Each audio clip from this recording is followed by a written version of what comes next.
"Do you know what happens when the wrong person gets handcuffed?" The words didn't come out loud. Not yet. But they hung in the air like a question no one dared to ask as the metallic click echoed across the quiet street just outside Fort Arlington, a place where discipline was law and respect wasn't optional. The late afternoon sun cast long shadows across the pavement, painting everything in a muted gold that made the moment feel unreal, like something suspended between truth and consequence. And there she stood, tall, composed, her hands secured behind her back, not struggling, not raising her voice, just breathing slow and steady as if she had already seen how this would end. Officer Daniel Hayes tightened his grip on protocol more than anything else, his jaw set, his tone sharp, the kind of authority that came from years of believing he was always on the right side of the line. While beside him, Officer Mark Collins shifted his weight, arms crossed, watching with a half-smirk that flickered between confidence and curiosity. "You were told to comply," Hayes said, his voice carrying just enough edge to draw attention from the small crowd forming at a distance. Phones already lifting, capturing fragments of a story none of them fully understood yet. She didn't respond immediately, her gaze steady, her posture unbroken, as if the cuffs around her wrists were nothing more than a detail, not a definition. And when she finally spoke, her voice was calm, measured, unmistakably controlled. "I did comply," she said. "You just didn't listen." And for a moment, just a fraction of a second, something in the air shifted, subtle but real, like the pause before a storm changes direction. Collins glanced at Hayes, a quick look that asked a silent question, but Hayes brushed it off, stepping closer, doubling down on the narrative he had already written in his mind, because to him, this was simple, routine, another situation handled, another line enforced. But not everything about this scene fit the script, not the way a lone soldier standing 50 yards away had gone completely still, not the way his posture straightened the second he noticed her, not the way his hand hovered near his radio but didn't move yet, as if waiting for confirmation he didn't want to assume. The woman's eyes briefly shifted, just enough to acknowledge him, a silent exchange that passed unnoticed by most, but not entirely invisible. "Talking back doesn't help your situation," Hayes added, louder now, more for the audience than for her, reinforcing control in front of watching eyes, and she let out a quiet breath, not of fear, not of frustration, but of something closer to patience, the kind that doesn't rush because it doesn't have to. Imagine standing there, surrounded by strangers, judged in seconds, reduced to assumptions, and still choosing not to react, not because you can't, but because you know something they don't. A breeze moved through the street, lifting the edge of her jacket just enough to reveal a glimpse of something beneath, structured fabric, precise, intentional, but it was gone as quickly as it appeared, unnoticed by Hayes, almost ignored by Collins, yet the soldier in the distance saw it. And this time, his hand didn't hesitate. He turned slightly, speaking quietly into his radio, his tone clipped, respectful, urgent in a way that didn't match the calm surface of the moment.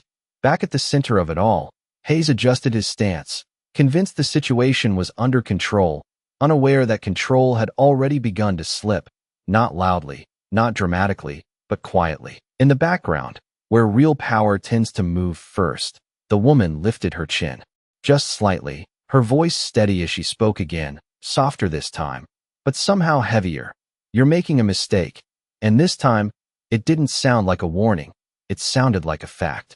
The silence did not break all at once. It stretched, thin and uneasy, like something holding its breath as Officer Daniel Hayes stepped back half a pace, scanning the faces gathering around him, searching for validation, for agreement, for anything that told him he was still in control. But the energy had shifted in a way he could not quite name. The phones were no longer just recording, they were waiting, the kind of waiting that comes before something changes, and somewhere behind the line of parked vehicles, the low hum of an engine cut through the air, subtle at first, almost lost beneath the distant noise of the bass, but steady, deliberate, moving closer. Officer Mark Collins noticed it before he admitted it, his eyes flicking toward the road, then back to the woman, then again to Hayes, as if trying to reconcile two different realities that no longer matched. "Daniel," he muttered under his breath, quieter than before, the edge in his voice softened by something unfamiliar. Maybe we should just verify who she is. But Hayes did not turn, did not respond, because stepping back now would mean admitting something was wrong. And in his world, hesitation was weakness, and weakness was something he had trained himself to reject. The woman remained exactly where she was, shoulders relaxed, chin level, her breathing even, as if the cuffs behind her wrists were not restraints but a test she had already passed. And when she spoke again, it was not louder, not sharper, just clearer, each word placed with intention. You still have time to fix this. And that was when Collins felt it. Not fear, not yet, but the first ripple of doubt that begins when certainty cracks. The soldier in the distance straightened further now, no longer pretending to be a bystander. His radio pressed firmly against his shoulder as he spoke again, this time with unmistakable urgency, his posture shifting from observation to protocol. And another figure appeared behind him.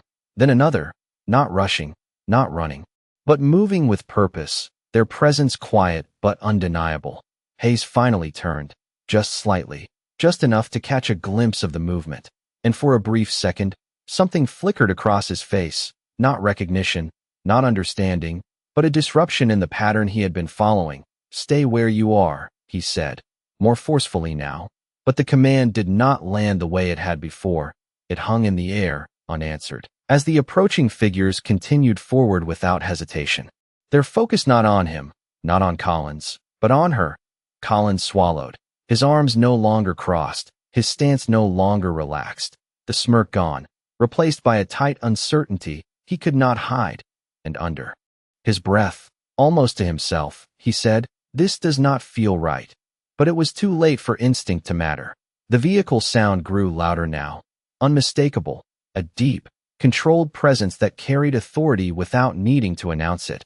And as it came into view, dark and official, marked in a way that did not belong to local patrols, the space around them seemed to contract, the distance between assumption and reality collapsing in real time. Hayes squared his shoulders, holding on to the last piece of certainty he had, because if he let go now, everything unraveled. And yet, even as he stood there, badge visible, voice ready, the world around him was already shifting, already aligning to something bigger, something he had failed to see. The woman lifted her eyes slightly, not toward the officers, but toward the approaching vehicle, and for the first time, there was something new in her expression, not relief, not satisfaction, but recognition, quiet and absolute, as if the moment had finally arrived exactly when she knew it would. The vehicle did not rush in. It arrived with a measured authority that did not need sirens or flashing lights. Its presence alone enough to shift the air as it rolled to a controlled stop just 20 feet away, the engine idling low like a quiet warning that something far beyond routine had entered the scene. Every phone in the crowd tilted in unison, capturing the moment as the doors opened, one after another, and from within stepped men and women whose posture said everything before a single word was spoken, uniforms crisp, movements precise, eyes locked not on the officers but on the woman standing in cuffs. Officer Daniel Hayes felt it then, not fully, not completely, but enough to disturb the certainty he had been holding on to, his shoulders tightening as he adjusted his stance, his voice ready but no longer steady as he called out, "This is a police matter, stand back." Yet the command sounded smaller now, thinner, as if it had lost its weight somewhere between his mouth and the ground. Officer Mark Collins took a step back without realizing it. His gaze fixed on the insignia, he was now able to see clearly, details that his mind struggled to process but his instincts recognized immediately, and under his breath, almost inaudible, he whispered, "That is not." But he did not finish the sentence because he did not need to. One of the arriving officers, a tall man with a calm but unyielding presence, moved forward with deliberate steps, stopping just short of the scene, his eyes passing over Hayes and Collins without acknowledgement before settling on the woman. And in that moment, everything paused. The street, the crowd, even the faint hum of the bass in the distance seemed to fall into silence as he brought his hand up in a sharp, unmistakable salute. It was not dramatic, it was not exaggerated, it was precise, practiced, and absolute, and the impact of it landed harder than any raised voice ever could. Hayes froze, just for a second, but long enough for the realization to begin creeping in.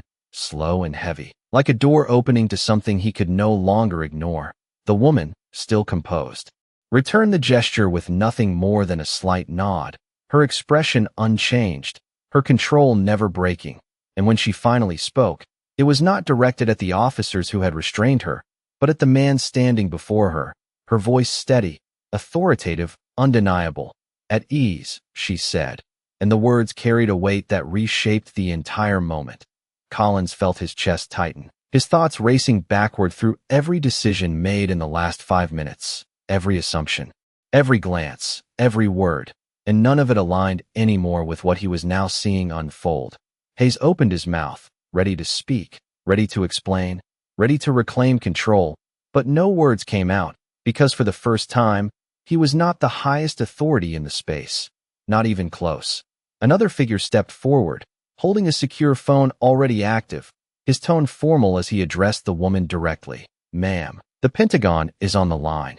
And the sentence dropped into the scene like a final piece of a puzzle no one else had realized they were part of. The crowd shifted, whispers rising, confusion turning into something sharper, something clearer, as the distance between perception and truth collapsed completely. Hayes felt the ground beneath his certainty give way, not all at once, but enough that he could no longer stand on it without feeling the fall beneath. And as the woman slightly turned her head, her eyes briefly meeting his, there was no anger there, no satisfaction, just a quiet finality, the kind that does not need to prove anything because it already knows how this ends. The phone was already in her hand before anyone realized she had moved. Not rushed, not dramatic, just precise, as if every second had already been accounted for long before the cuffs ever touched her wrists. And when General Alicia Carter lifted it to her ear, the entire space seemed to recalibrate around that single motion. No one spoke, not Hayes, not Collins, not even the crowd, because something deeper than confusion had taken hold, something closer to recognition, the kind that arrives too late to stop what has already been set in motion. "General Carter speaking," she said, her voice even, professional, carrying none of the tension that had filled the last few minutes. And whatever response came through the line was not audible, but its weight was visible in the posture of the officers standing behind her, in the way they straightened further, in the way their attention sharpened into absolute focus. Officer Daniel Hayes swallowed, the dryness in his throat sudden and undeniable, his mind racing to reconstruct the narrative he had been so certain of, searching for a version where this still made sense, where he was still right, but every piece refused to fit, slipping out of place the harder he tried to hold on to it. Officer Mark Collins shifted again, this time not out of uncertainty, but out of something heavier, something closer to realization. His eyes fixed on the insignia now clearly visible, details he should have noticed, details he had dismissed, and now they stood there, undeniable, staring back at him like evidence he could not argue with. Alicia listened for a moment longer, then gave a slight nod, a gesture so small it could have been missed if not for the effect it carried. "Understood," she said, and ended the call without hesitation, without flourish, as if the conversation had simply confirmed what she already knew would happen next. The man who had delivered the phone stepped back immediately, his role complete, his position returning to silent support, while another officer moved forward, this one carrying authority not through volume but through presence, his tone calm, controlled, leaving no room for interpretation as he addressed Hayes directly. "Officer, you will remove those restraints immediately." And there was no anger in his voice, no raised volume, just certainty, the kind that does not ask, does not negotiate. Hayes hesitated, and that hesitation, that single pause, said more than anything he could have spoken, because it revealed the exact moment his authority no longer held, the exact second where the power he believed in failed him, and when he finally moved, his hands slower now, careful, almost uncertain. The metallic sound that followed was no longer sharp, no longer commanding, it was hollow, echoing in a space that no longer belonged to him. Alicia brought her hands forward as the cuffs were removed, not rubbing her wrists, not reacting, simply letting them rest at her sides, her composure unbroken, her presence unchanged, as if nothing that had just happened had altered who she was. Collins took another step back, his earlier confidence gone entirely, replaced by a quiet disbelief that settled into his posture. His eyes no longer meeting hers, because now he understood what he had been part of, and more importantly, what it would cost. The senior officer turned slightly, addressing the situation with the same measured control. "This incident is now under federal review," he said, and the words landed with finality, not as a threat, but as a conclusion already reached. Hayes opened his mouth again, a reflex more than a decision, but whatever he intended to say dissolved before it could form. Because in that moment, explanation no longer mattered, justification no longer applied, and the structure he had relied on had already shifted beyond his reach. Alicia adjusted her stance slightly, her gaze moving across the scene one last time, not searching, not judging, simply observing. And when her eyes passed over Hayes, there was no anger there, no need for it, just a quiet acknowledgement of what had been set in motion, the kind that does not need to be spoken to be understood. The shift did not end when the cuffs came off. It only became quieter, heavier, settling into every space between words as the reality of what had just happened began to take shape, not in sudden chaos, but in slow, undeniable clarity. General Alicia Carter stood exactly where she had been moments before, her posture unchanged, her presence steady, but now the air around her carried something different, something recognized, something that no longer needed to prove itself. Officer Daniel Hayes felt it pressing in from all sides, not from the crowd, not even from the officers now surrounding the scene, but from within, the kind of pressure that builds when certainty collapses and leaves nothing solid behind. He adjusted his stance again, though there was no position left to reclaim, his badge still pinned to his chest, but somehow feeling lighter, less anchored, as if its authority had been quietly withdrawn without ceremony. Officer Mark Collins avoided looking at him now, his gaze fixed somewhere beyond the line of vehicles, his earlier confidence replaced by a stillness that came from understanding too late, and the silence between them said everything neither of them could admit out loud.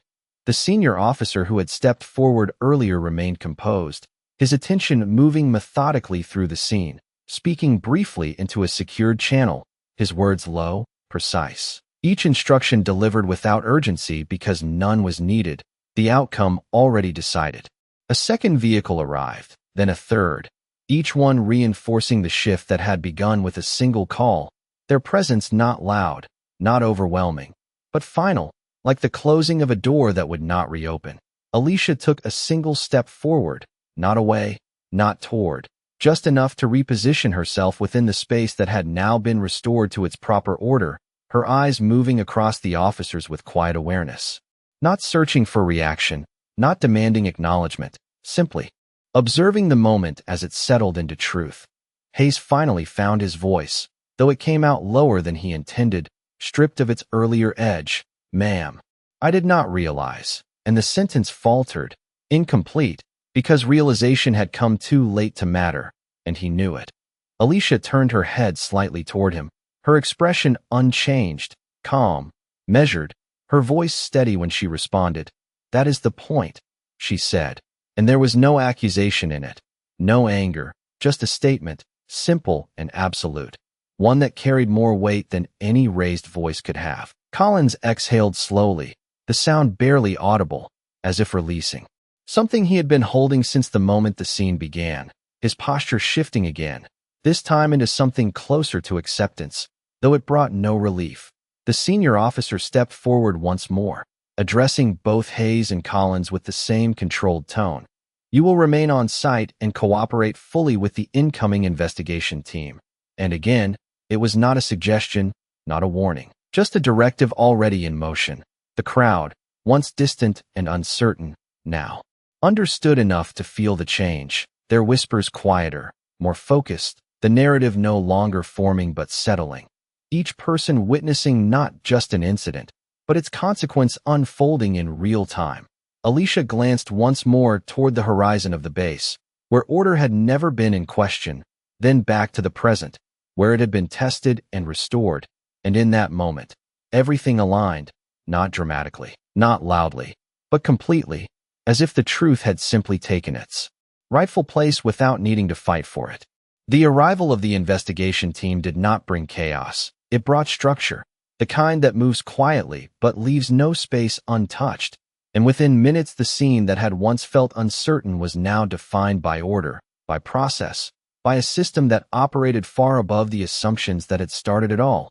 Two agents stepped forward, not hurried, not aggressive, just focused. Their presence carrying the weight of authority that did not need to be announced, and they began speaking with the senior officer in low, precise tones, confirming details, aligning timelines, each word part of something already unfolding beyond what anyone here could stop. Officer Daniel Hayes stood where he had been told, no longer moving, no longer trying to reassert control, his hands at his sides, his posture rigid but hollow, as if he were holding himself in place while everything else shifted around him. Officer Mark Collins remained a few steps behind, his gaze lowered now, not out of instruction but out of recognition. The realization settling deeper with every passing second that this was no longer a situation. It was a record, a documented moment that would not fade, would not be explained away, would not be forgotten. General Alicia Carter did not move much. She did not need to, because the space had already adjusted to her presence. And when one of the agents approached her, his tone respectful, his words clear, "Ma'am, we are initiating a formal review as directed." She gave a slight nod.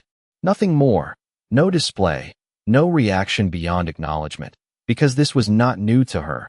This was not unexpected. It was simply the system correcting itself. Imagine standing there, watching your own decisions become evidence, not interpreted, not debated, just recorded exactly as they happened. Every word, every action, every assumption now part of something permanent, something that cannot be undone. Hayes shifted his weight slightly, the smallest movement, but enough to reveal the pressure building beneath the surface. His thoughts no longer focused on the moment itself, but on what would follow, on the questions that would be asked, on the reports that would be written, on the silence that would replace the authority he once carried so easily. Collins finally spoke, his voice low, almost uncertain. "Daniel, this is not going away." And there was no response, because there was nothing left to say that could change it. One of the agents turned toward them, his expression neutral, his tone steady. "You will both be required to provide full statements, effective immediately." And again, it was not a warning, not a threat, just a step already in motion, another piece of a process that had begun the moment the call connected. The crowd had grown quieter now, the energy no longer fueled by curiosity, but by understanding, the realization spreading that what they were witnessing was not just an encounter, but its consequence, unfolding in real time without interruption. Alicia glanced briefly toward the agents, then back toward the officers, her eyes steady, not searching for apology, not expecting explanation, because neither would change what had already been set in motion. And when she spoke again, her voice carried the same calm authority it had from the beginning. "Make sure it is accurate," she said, and the instruction was simple, but its meaning extended far beyond the moment. A reminder that truth, once recorded, does not adjust itself to comfort or convenience. The senior officer gave a short nod. The agents continued their work, and the structure tightened around the scene, not with force, but with certainty, the kind that does not need to rush, because it already knows exactly where it is going. And for Hayes and Collins, standing there under a sky that had not changed at all, the realization settled fully, not loud, not sudden, but complete, that everything ahead of them had already begun without them. The questions began before anyone officially asked them, not spoken aloud but forming in the silence that followed each measured step of the investigation.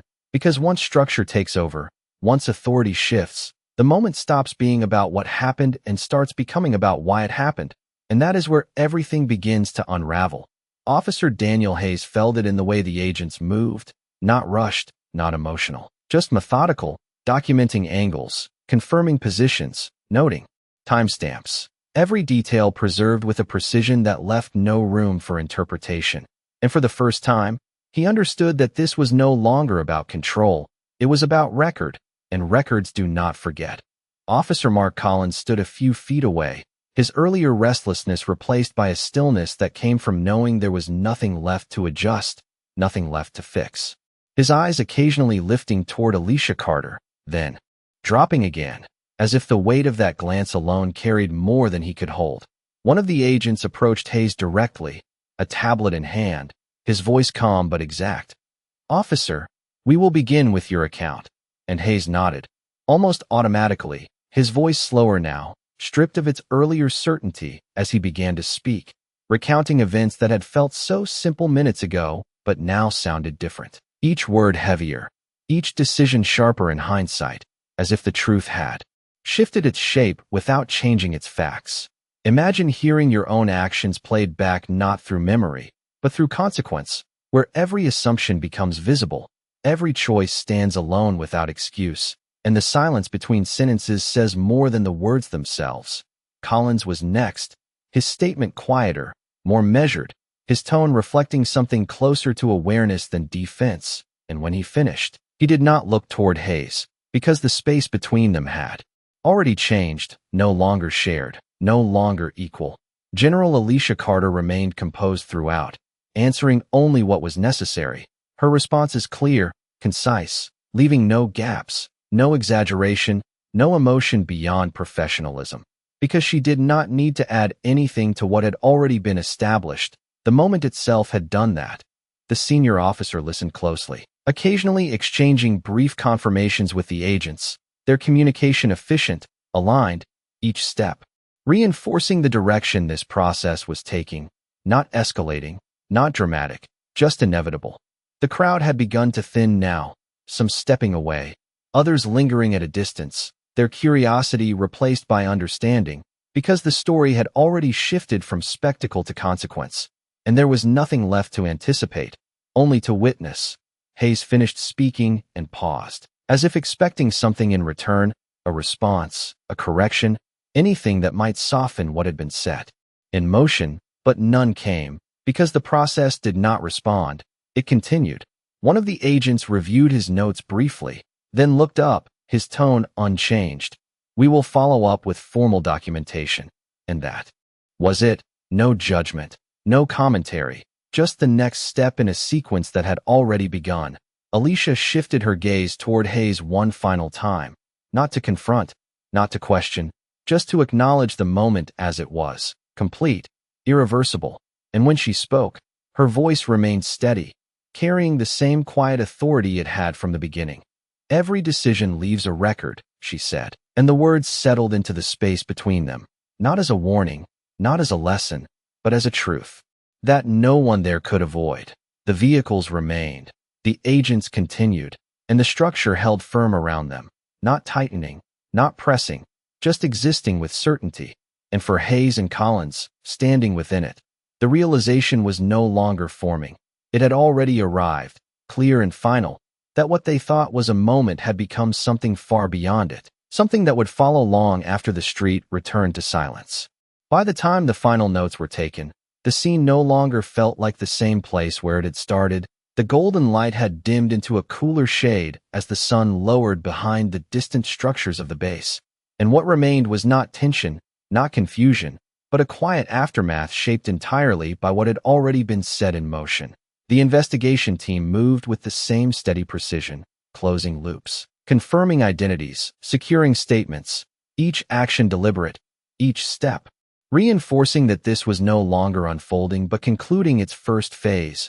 And even the sound of their voices seemed softer now, not because the situation had lessened, but because everything that mattered had already been established. Officer Daniel Hayes stood near the patrol car, his posture no longer rigid but not relaxed either, caught somewhere in between, as if his body had not yet decided how to exist without the certainty he had relied on for so long, his eyes drifting briefly toward the ground before lifting again, searching for something that was no longer there. Officer Mark Collins remained a short distance away, his silence complete now, no longer filled with questions or doubt, but with acceptance, the kind that settles in when the outcome becomes undeniable and all that is left is to face it. One of the agents approached them again, this time holding a document, his tone unchanged, clear and procedural. "You are both relieved from active duty pending further review." And the words did not land like a shock. They landed like confirmation, the final piece aligning with everything that had led to this moment.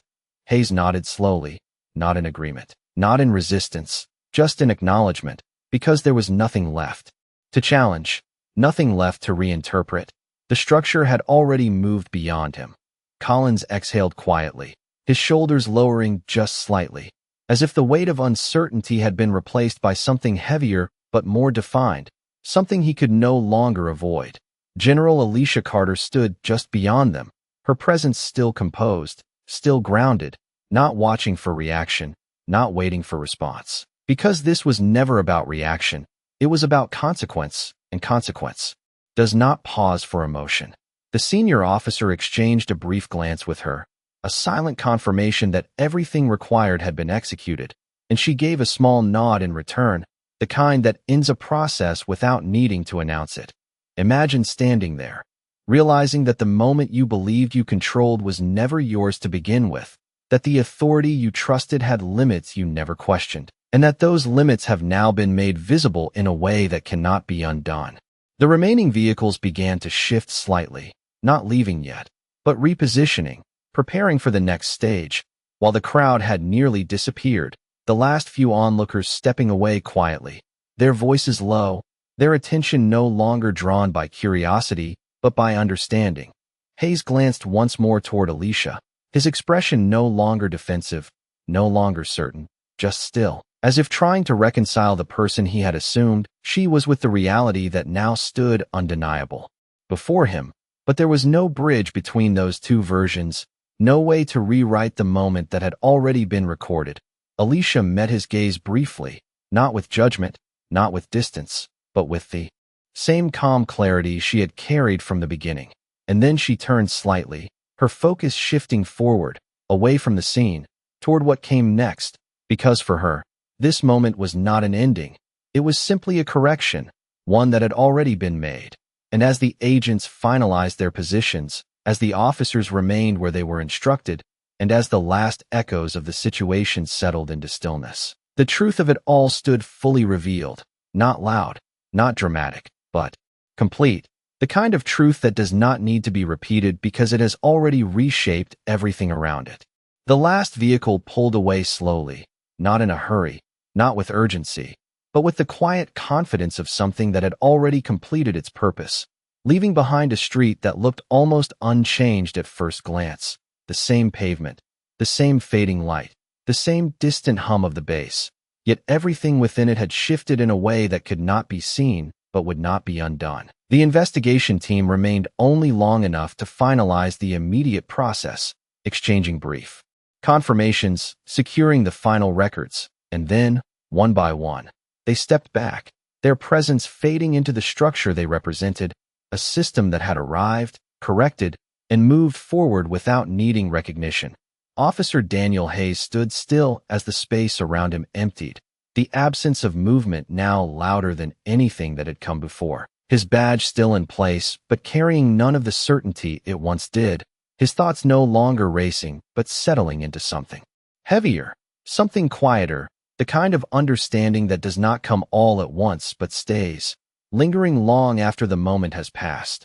Officer Mark Collins remained nearby, his posture no longer guarded, no longer uncertain, just still, his eyes fixed ahead as if looking for a version of the day that had not happened. But there was no such version, no alternative path that could be followed back, only the one they had already taken. General Alicia Carter took a single step forward, then another, her movement calm, deliberate, as if the ground itself had already aligned with her direction. And when she reached the vehicle waiting for her, she paused briefly, not out of hesitation, but out of acknowledgement, her gaze lifting once more across the space that had held the moment, not searching, not reflecting, simply recognizing that it was complete. Imagine standing there after everything has settled, realizing that the loudest part of the moment was never the confrontation, never the words, never the visible tension, but the silence that follows, the kind that leaves no room for denial, no space for rewriting what has already been seen. Hayes finally lowered his gaze, not in defeat, not in shame alone, but in understanding, the kind that comes when authority is no longer something you assume, but something you question, something you measure not by the badge you wear, but by the choices you make. And in that understanding, there was no immediate resolution, no clear path forward. only the weight of what would come next. Collins exhaled slowly, the sound almost lost in the open air, his shoulders easing not from relief but from acceptance, because the outcome had already been written, not by anyone speaking it, but by everything that had led to this point. Alicia entered the vehicle without another word, the door closing with a soft, final sound that marked the end of her presence in that space. And as the vehicle began to move, steady and controlled, it carried with it nothing more than the continuation of what had always been hers to carry. Authority that did not need to prove itself, dignity that did not depend on recognition. The street returned to stillness, the last traces of the moment fading into memory, but the truth of it remained, not in the air, not in the silence, but in the record that had been created, in the understanding that had been forced into clarity, and in the quiet echo of a reality that could not be ignored. He believed the badge gave him power, but that day, he learned power was never about what you hold. It is about what you respect, and when that line is crossed, it is not the moment that ends you, it is the truth that follows.